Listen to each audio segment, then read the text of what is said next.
Hey guys, NanMan here. I figured I'd post up another video, and this one's going to be a little bit different because I'm going to be going to Friday Night Magic soon, and so I wanted to do a little preview of what deck I'll be using before we go to the event. Holly's actually going to be going as well, and so I'll preview her deck as a little bit later, but figured I'd start out with my deck. I've got it all laid out here for you. Take a look at. It's going to be a mono red deck, and I don't have as much experience with the standard format as I do with the limited format. Like, pretty much all my friends, everybody, we all play limited. So going over all the decks and stuff like that, and if you aren't as familiar with it, what are the difference between the two? Limited basically means that I can use any cards from any previous decks or any previous packs, essentially, while standard is I'm only limited to the most recent cards from the most recent. So there's like five or six sets, and you can only pick from those.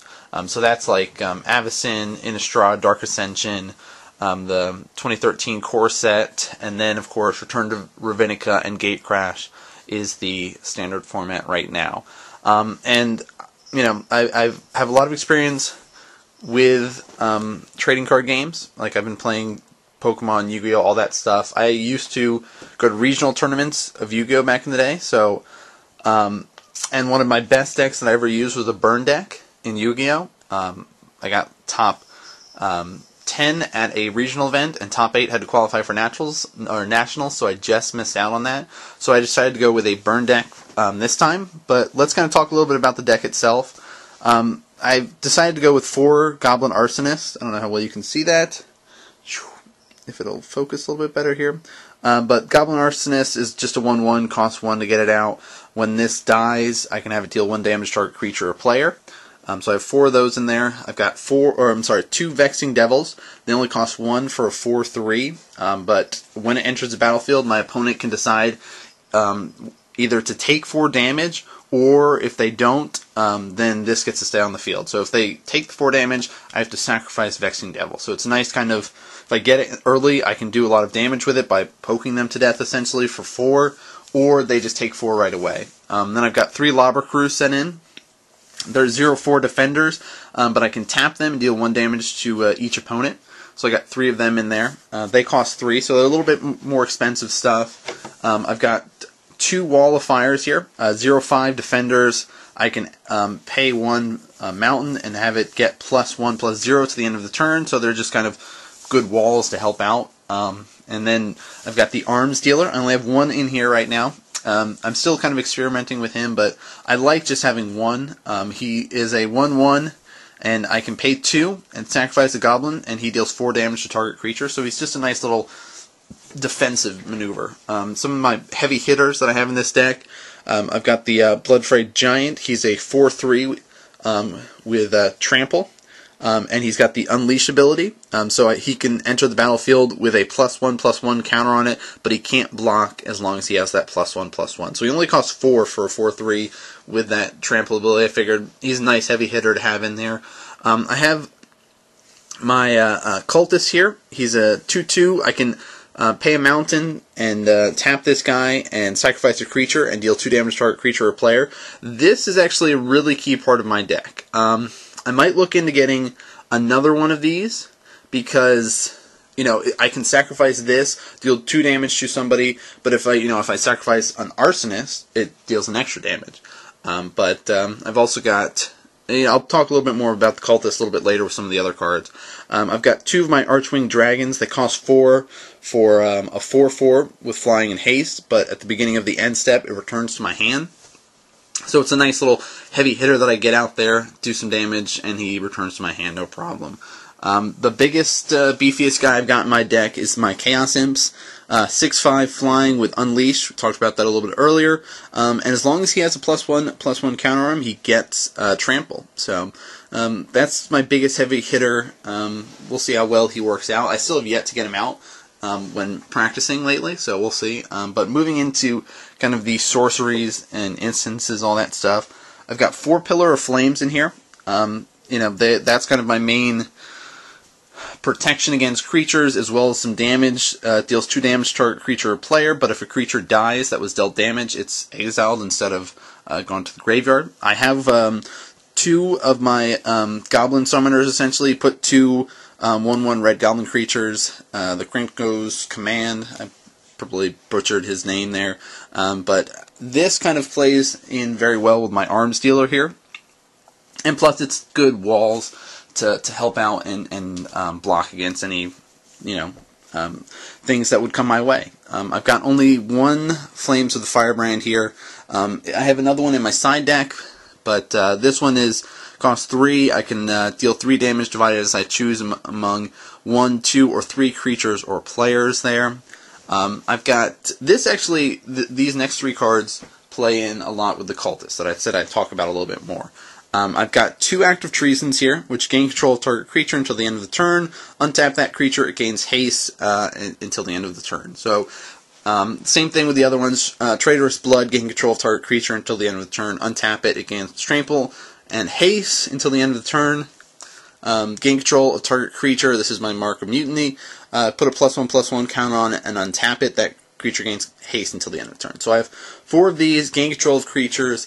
This allows me to steal their creatures, attack essentially, and then if I'm lucky and I have my Cultist out, I can pay 1 more and sacrifice it and be able to, kill off that creature. So now I deal damage to you or make you block and kill off one of your own creatures, and then I kill it off. I also, because of that, I've added in 2 Flings to this deck, which they cost 2, and an additional cost to cast Fling, I have to sacrifice a creature. And so I steal your creatures, I sacrifice it, and then Fling deals damage equal to the sacrifice's creature's power to target player. Creature or player. So, that's a nice little combo that I have worked out with that. I've got my Reverberate, which allows me to copy target instant or sorcery and choose a new copy for this. So that only costs 2. So this play is actually, I've been able to use this very, very well with like Pillar of Flame, and just like knock out creatures very quickly. Or if I get really lucky and I use like my Thunderous Wrath and stuff, I can do a lot of damage. But some of my other burn stuff I've got in here, Brimstone Volley, costs 3. I can deal 3 damage to target creature or player, but if a creature died this turn, I deal 5 damage instead. And so, that helps a lot when I'm using my Fling, when I'm, sacrificing my Goblin Arsonist, things like that. I've got 1 Searing Spear here, which costs 2, deals 3 damage to target creature or player. Nothing too out of the ordinary there. 2 Thunderbolts, which, choose 1, it deals 3 damage to target player, or 4 damage to target creature with flying. So not as much of a anti-creature stuff, unless I'm going against a heavy flying deck person, which would help out. And then I have 2 Thunderous Wrath. And this is, they cost a lot, as you can see, they cost 6. But the way it works out is it has that miracle cost. So if this is, when I draw this card, it's, the first card that I draw this turn, I can pay its miracle cost, and it only costs 1, and I deal 5 damage to target creature or player. So if I can combo that with like my Reverberate, I can do a lot of damage, 10 damage right off the bat like that. So I've got 2 of those in there. And then going into my enchantments, I've got my Lightning Prowess here. It's enchanted creature has haste, and I can tap that creature and it deals 1 damage to target creature or player. That only costs 3, and then I've got my Dual Casting, which is basically Reverberate, but for a creature. Enchanted creature has pay 1 mountain, tap it, copy target instant or sorcery spell that I control. I may choose a new target for that copy. And then I've got my 2 Curse of the Pierced Heart, enchant player. At the beginning of enchanted player's upkeep, Curse of the Pierced Heart deals 1 damage to that player. I'm not as happy about my side deck here. I don't want to show too much of that. I've got the World Fire in there right now. Problem is, like I said, this is my first time doing the Friday Night Magic. I don't know what decks people are going to be running right now. I can have somewhat of an idea from looking over all of the different cards available. There's a lot of really good combos that you can use out there. There's a lot of really good decks that people can run. Return to Ravnica and Gatecrash are very heavily relying on the dual colored. So I know my side deck is kind of, it's got a couple of good things, a couple extra burn stuff, a couple anti-artifact things in there, but until I go there and play against these people and see what decks they're running, that's when I can really start to tweak my side deck accordingly. But yeah, this is the burn deck that I'm going to be running for the first event. I'll probably post up our Holly and I's deck list so you can take a look at those, and then we'll get some footage of the event, tell you guys how that went. If you have any questions about any of the cards that I'm running, or any of the Friday Night Magic, anything like that, let me know. Leave a comment and stuff, and I'll be sure to answer you. But thanks for watching, guys. I'll show you guys either in this video or another video of Holly's deck. If it's this video, it'll jump into that now. If not, you can click on the screen, and that'll take you into that video. So, thanks for watching, guys. I'll see you in a sec. Hey guys, I'm back with the next part of the video, and this is going to be with Holly's deck. So I'm going to go over it a little bit. Again, I'm not going to show the side deck here, but I'm going to talk about all the cards that are in the main part of the deck. So Holly's going to be running a dual color deck for her first event. It's going to be a werewolf deck, a red-green one, and this is playing very heavily on kind of the Dark Ascension, Innistrad, and Avacyn core areas of the standard version we've got going on now. So let me talk a little bit about, we've got 3 young wolves currently in her deck, and they're, very, very easy to get out. They only cost 1 for 1/1 here with Undying. And so basically if they die, they got to come back onto the battlefield with a +1/+1 counter on it. So, it's good to get something out early. If it dies, that's okay. You get another one essentially. And then moving into a couple of the werewolves that she's got. This is only costs 1 for a 1/1 here. And then basically the way the werewolves work is at the beginning of each upkeep, if no spells were cast last turn, you got to transform it. So if you don't cast any spells during your turn, like you just keep drawing land, and you have a couple werewolves on your field, then that's okay. You can put your land down, pass your turn, and then when it goes to your opponent's turn, your werewolf will transform. So it starts out as a 1/1. If it transforms, it becomes a 3/2 with no special abilities. Next one we've got here, that is our Wolf-Bitten Captive. He's a 1/1 for only costs 1, but you can pay 2, and the Wolf-Bitten Captive gets +2/+2 until the end of the turn. You can only activate this ability once per turn. Again, you can transform it, and when he gets transformed, he becomes a 2/2, but his ability gets buffed up as well, so now it costs 4, and he gets +4/+4 when he gets his bonus there. So the next thing we've got are costing 2, and these are helpful mana stuff we've got here. For our 1/1 Scorn Villager, I can tap it, get 1 force to my mana pool. Again, if no spells were cast, you get to transform it, and then it gets transformed into this 2/2 here. You can tap it and get 2 force to your mana pool. It also has Vigilance, so you can, attack and be annoying and stuff like that. Next, we've got our Hinterland Hermit here. Just a 2/1. Cost 2 to get this guy out. Will transform into a 3/2. So a couple of these, like our Reckless Wayfarer and the Hinterland Hermit, are just kind of cheap stuff to get out. But we have a lot of stuff to buff up the werewolves. Next, we've got our Village Ironsmith here. He is a 1/1 cost 2 for first strike, but buffs up to a 3/1 with first strike when he gets to transform. And our Mayor here is actually really key in this deck, and I really want to get a couple more for this deck. Sadly, right now we only have 1. It's a 1/1, but other human creatures you control get +1/+1. And he does get to transform here to a 3/3. But all the werewolves start out as human werewolves, so that's really important there. But apparently I forgot to pull this guy out of the sleeve here, so you can see. Once he transforms here, he actually gets a couple other abilities, becomes 3/3, and other werewolves and wolf creatures get +1. So that helps, buff up the young wolf over here. That's only a wolf. And then at the beginning of the end step, put a 2/2 green wolf token creature onto the battlefield. So you just kind of keep spawning wolves there with with this guy. So that's very helpful to help buff up all the other wolves.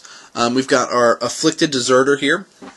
He's a 3/2, and he does transform, gets a couple abilities when he does transform. He becomes a 5/4, and when he transforms, he can destroy an artifact, and when the artifact's put into the graveyard, he deals 3 damage to that artifact's controller. So that's just a nice little beefy werewolf here, but also can help take out some artifacts. Next, we've got our villagers here, just a 2/3 for cost 3, becomes a 4/6. No special abilities with this guy, but still just a nice little beefy force. We've got one of our elders here, 1/2 for a 3, and when this guy gets transformed, if I won't throw him all over the place, he becomes a 4/5, and whenever he deals combat damage to a player, you get to draw a card. And then these are kind of our key wolves in our deck. Our Immer Wolves are 2/2s with Intimidate, so they can't be blocked except by artifact creatures or creatures that share color. So against a red or a green deck, they don't really have Intimidate. But other wolf and werewolf creatures get +1/+1. And the last line is the most important. Non-werewolf or non-human werewolves you control can't transform. So after you get all your wolves or your humans transformed into werewolves, they can't transform back into humans because of that. Non-human werewolves you control can't transform. So they could cast 2 or more spells, and they still won't go back to being humans as long as you have an Emberwolf. Next, we've got our Outlaw here. This 2/2 rogue with First Strike, and she's really important into this deck as well because when she becomes a wolf, she becomes a 3/3 with Double Strike. Double Strike is a insane ability there, so that's a nice little heavy hitter we've got. We also have a few more creatures. We've got our Avenger here. He's just a wolf warrior, so he gets the bonuses from this guy for the bonuses to wolves. And when he's transformed, the bonuses to wolves here. But he's a 3/3. He's got flash, so you can play this as though he was an instant, essentially. So you can play it during your opponent's turn. And he can be regenerated. So that's very important to keep in mind. Next, we got 3 or so more creatures here. We've got our little bit of gang here. 2/3 attacking creatures that you control get +1/+0. And always with the transforming here, jumps up to a 5/5 and gains trample, but attacking creatures that you control get +3/+0. Next, this is another kind of heavy hitter. Doesn't really have any special abilities, but costs 5 to get a 4/4. When it transforms, it becomes a 7/7. So, you could get away with taking some of these out, but until we get more of like the alpha and stuff like that, we've left these guys in here. And now here's one of the only non-wolf, non-werewolf we've got in the deck. And this is a 3/4, costs 5 to get him out, but when he attacks, you put a 2/2 green wolf creature token onto the battlefield, tapped and attacking for each creature card in your graveyard. So this is actually really important because, all the other stuff that buffs up wolves, but all those weak creatures you have that only cost 1 that get killed off early will help benefit this guy later on. And then we go into our Planeswalker that we've got in our deck. Here we've got Garrock the Restless, or Relentless, I guess you should say, not Restless. And he's a unique Planeswalker in that you want him to lose his loyalty counters. When he has 2 or fewer, you get to transform him. But his abilities don't give him bonuses. They don't plus or minus his loyalty counter. What he's got is 0 loyalty counters gained from this, but he deals 3 damage to target creature. That creature deals damage equal to its power to him. So if you're, against something that's a 1/1 or a 2/2, that'll be huge to be able to get him to transform. His next ability, put a 2/2 green wolf token creature onto the battlefield. So, you can just start swarming up with wolves with him as well. When he transforms, though, he's got a +1 to his loyalty counter here, which will put a 1/1 black wolf creature token with Death Touch onto the battlefield. Then you've got his -1, sacrifice a creature. If you do, search your library for a creature card, reveal it, put it into your hand, shuffle your library. Nothing too crazy there. But this one, he basically has Overrun. Creatures you control gain trample and get +X/+X until the end of the turn, where X is the number of creature cards in your graveyard. So again, it kind of plays on with this. The graveyard is very important in this deck. But yeah, so that's kind of the creatures we've got here. Let's move over, talk a little bit about the instants and sorceries. Instances, the way we've got this deck worked out is it's great against aggressive decks that will do a lot of attacking. We've got 4 Moon Mist in here, which transforms all humans. So all of your human werewolves you have turn into werewolves. But it also prevents all combat damage that would be dealt this turn by creatures other than werewolves and wolves. So, interesting to note there. Helps you out a little bit. And we've got 2 fogs in here. So good anti-damage in that sense, but they're all related to combat damage. So when we've been play testing this, it's had a little bit of trouble against like the burn deck that ignores the combat essentially and just goes straight for the throat. Then we've got a couple of extra bonuses stuff here. Savage Surge costs 2. Target creature gets +2/+2 until the end of the turn. Untap that creature. Then we've got our Hunger of the Howl Pack. Put a +1/+1 counter on target creature, but if a creature died this turn, you get to put 3 counters on it. So that's very, very helpful. 2 kind of anti cards we've got in here: Naturalize, destroy target artifact or enchantment, and then Plummet, destroy target creature with flying. Because if you look through this, there's not much anti-flying in this deck.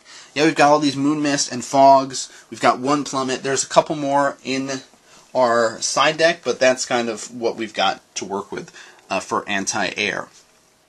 Increasing Savagery, really good card here. Only costs 4, and you get to put 5 +1/+1 counters on target creature. If it was cast from your graveyard, you get to put 10. So it has that flashback cost of 7. So, if it gets to that late game there and you both are running low on creatures, you can just buff up a creature here and give it 10 +1/+1 counters. Then we've got a couple of our search our library kind of thing here. We've got search your library for basic land card, reveal it, put it into your hand, then shuffle your library. If a creature card was put into the graveyard, instead put that land card onto the battlefield. So this we want to get a couple more of. It only costs 1 to get that. With a dual colored deck, it's always important to try to search for more lands.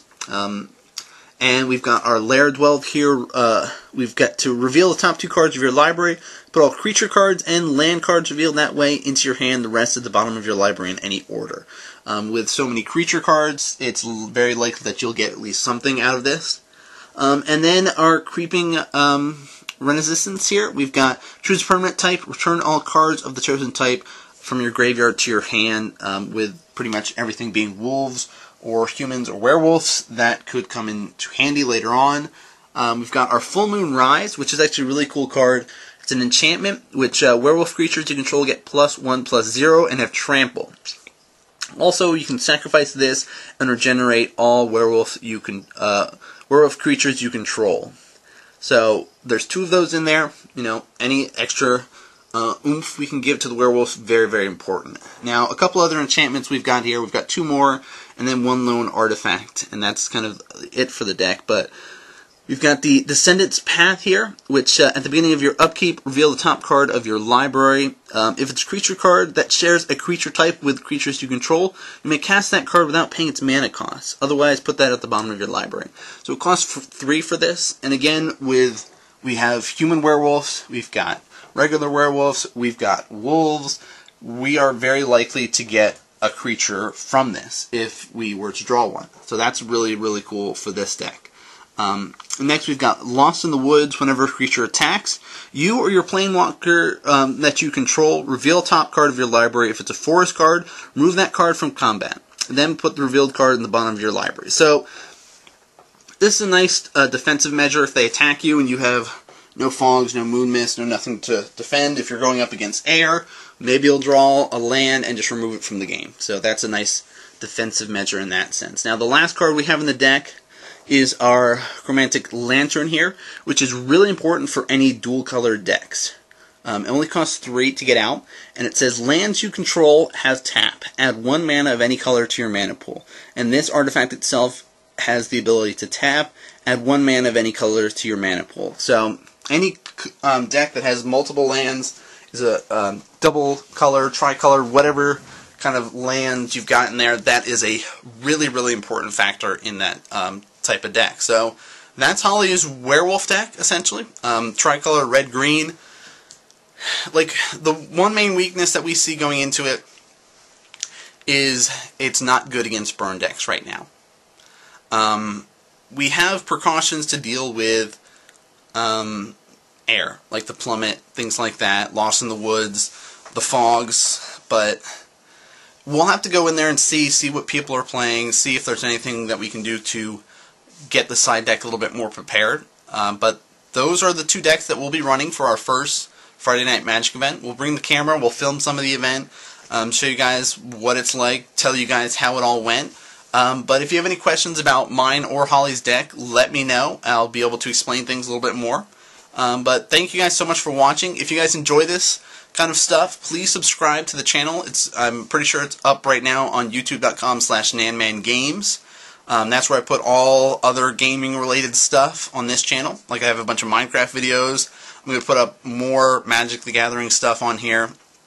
youtube.com/NanMan is all my StarCraft related content, and I'm going to be putting up a lot more of my Heart of the Swarm cast up there soon, so keep an eye out for that. Also, I have 2 podcasts that I do each and every week. I've got one which is a web show dedicated to StarCraft 2. If you haven't seen that yet, check out SC2 Up and Coming. It's at twitch.tv/TheRealNanMan. So I do a lot of casting, and I have that every Tuesdays at 9 p.m. Eastern. And then I've got another podcast. It's only in podcast form, not web show yet. It is just kind of 3 of my friends, well, 2 of my friends and me. We kind of talk about everything from video games, movies, Magic the Gathering, Dungeons & Dragons, everything all in there. It's just an hour-and-a-half long podcast of chatting it up. So check out all those links below. You can see everything in regards to all that. But thank you guys so much for watching, and I'll bring you guys some more epic content soon.